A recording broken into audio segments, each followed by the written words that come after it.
New comments from Chinese leader Xi Jinping, who took a veiled dig at the U.S. as he promoted his vision of a new global order. Xi told leaders at a major summit, quote, "The house rules of a few countries should not be imposed by others." He said more as well.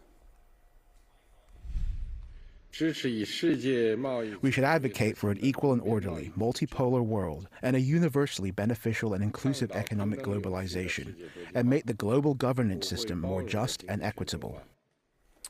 What truly interesting is who was there rubbing shoulders with Xi. Russia's Vladimir Putin and India's Narendra Modi all shared a laugh with the Chinese leader on the sidelines, really almost literally rubbing shoulders. For Modi, it was his first trip to China in 7 years.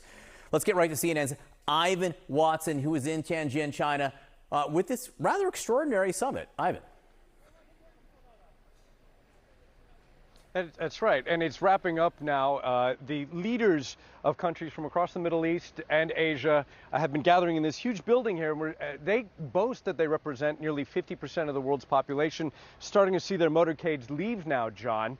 And I think the enduring image is of those leaders of three of the world's largest countries, Russia, China, and India, looking pretty cordial and happy together, and all agreeing that this is a time of global uncertainty, and they're all calling for some kind of newer, fairer system of government. A lot of digs taken at what they describe as a world order that's been dominated too much, they argue, by the U.S. since the collapse of the Soviet Union.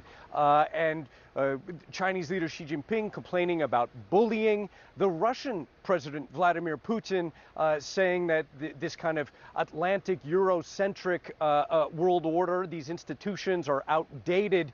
Of course, he's complaining at the same time as his military is nightly bombing cities in Ukraine in a war that he only described here as a crisis.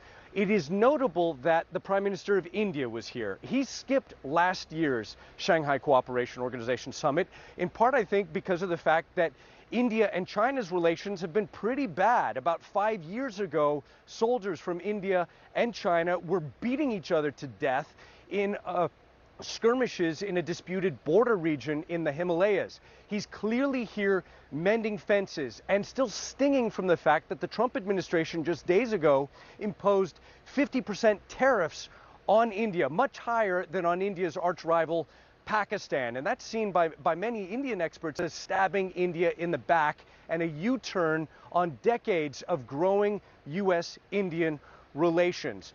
Watch this place closely, because in a couple days' time, China will go